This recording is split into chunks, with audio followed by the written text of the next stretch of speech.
Here to help me break this down and make even better sense than I'll ever make of it is Congressman Keith Self. A great honor to have him on the show. Sir, good to have you on. Thank you, John. Delighted to be here, believe you me. We need a dose of good Texas straight talk after the week we've been through. Help us understand. I know no one likes to think, well, more nuclear weapons, nuclear war, but if we're going to stay safe, we need this moment of transition in our nuclear arsenal, right?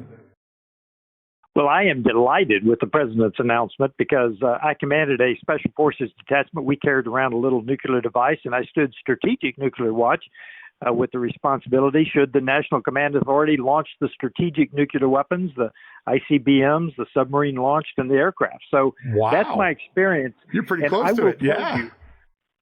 Absolutely. I had full visibility of the single integrated operational plan, which is a strategic nuclear war. We do not want to do that.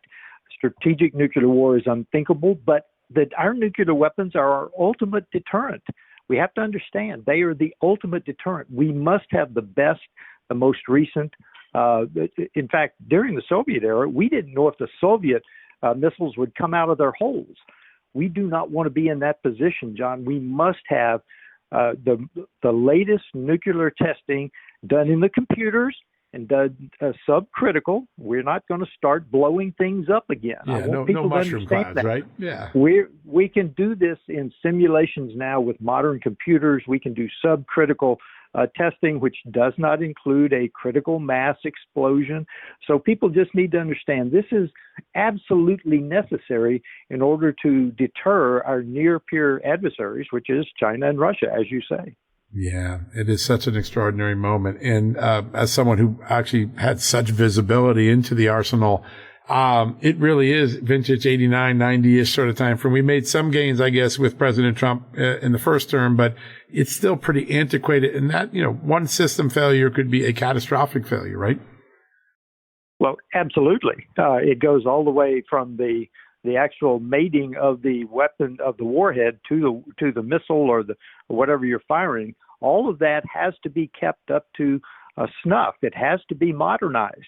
And that's exactly what President Trump is ordering. Let's simply modernize our weapons, our missiles, the mating, the propellant. I mean, it is a three-part system. It's the warhead, it's the missile or the carrier, and it's the propellant that actually sends it to its destination. So it's a very complicated system that we need to modernize. Yeah, and we were the world's leader. We got to stay there. That's that deterrence, as you said so brilliantly.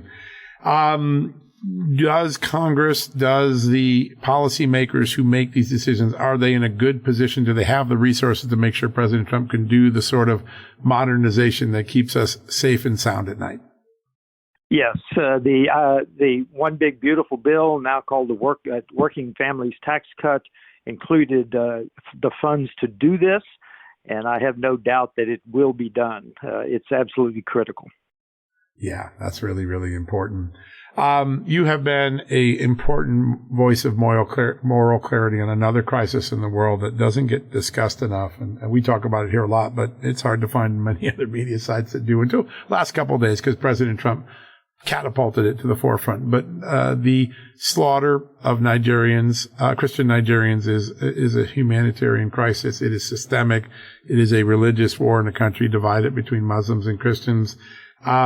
Why hasn't more been done earlier, and how concerned are you that maybe the Biden people swept the truth under the rug from Congress and the others? Because it's in Africa. It's Christians in Africa. Let's just be honest. The Biden administration didn't care that the secular Muslim government of Nigeria was allowing this to happen. Let's just be honest. Christians in truth, Africa but it's true, isn't it? were not important to the Biden administration. Wow. Yeah, that's pretty painful. Do you think we have the tools to get a reluctant Nigerian government to do its job, or what do you think comes next? Well, they're a sovereign nation, and they make their own decisions. And I don't know. I mean, we've had special forces throughout Africa for a long time, and yet this continues. I don't know how they will respond to President Trump's initiatives. I think that he will bring as much pressure as he can without putting ground troops in there. But this is a moral cause that the United States ought to take up short of warfare.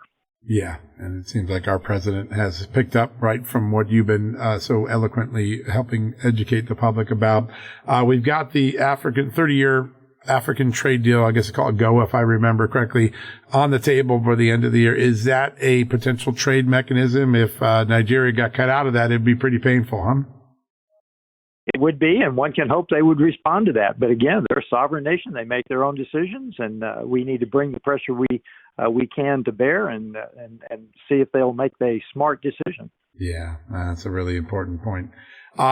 You also work hard as a fiscal conservative to start to wrestle this extraordinary monstrosity of spending that we've just been addicted to for 3 decades. If and when the government opens, and it will open at some point, where do you think the first opportunities are to start cutting into this government? I think a lot of people realize the government's been gone almost 40 days now. It's almost biblical proportions.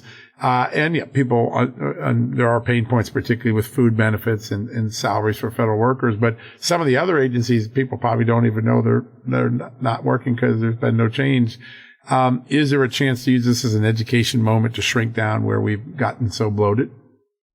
Well, to your exact point, John, there have been 3 programs that sunshine has been shown on these 3 programs, and I think these are the 3 opportunities.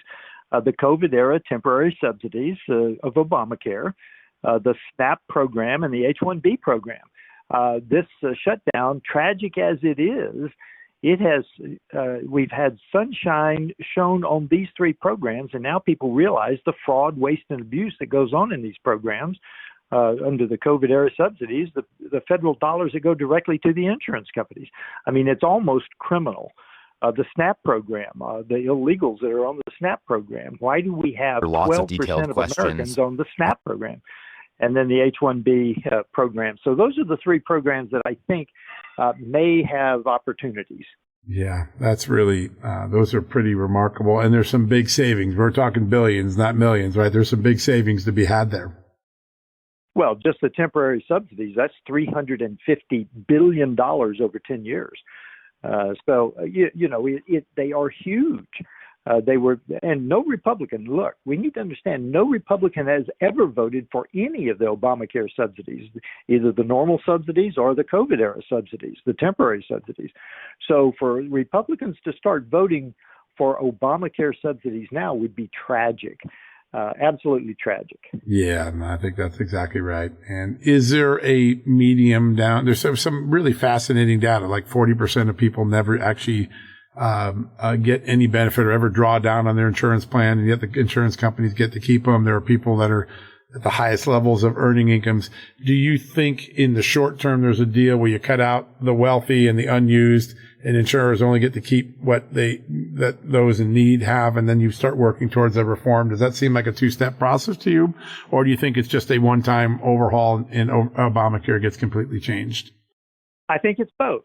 Those are good points. I think in the short term, we do see several plans to start some way phasing out, and I'll use a general term, the temporary subsidies, because we have to do that.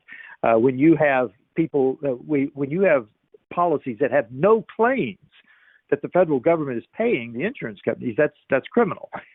So in the long term, there are several ideas, because now that people understand that Obamacare was never affordable, the Affordable Care Act was never affordable. So that's a bigger lift, a longer term lift, a heavier lift. But I know there are ideas that are starting to percolate out, because here after 15 years, we realize Obamacare is the cause of the broken healthcare system that we have. So that's a bigger lift. I understand it, but there are ideas that are starting to percolate out there. Yeah, that's exciting. There are ideas that are long overdue, though. Not from you. You've always been on the forefront of the big ideas, the big study ideas, the ideas that can change the government.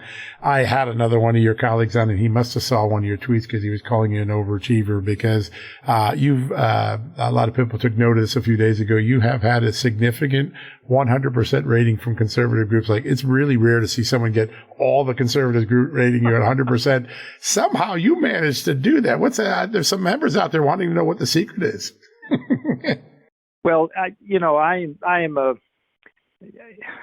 think you have to know who you are and you have to stick with the principles that you go with. Too often, people always ask me, what's the biggest surprise in Congress?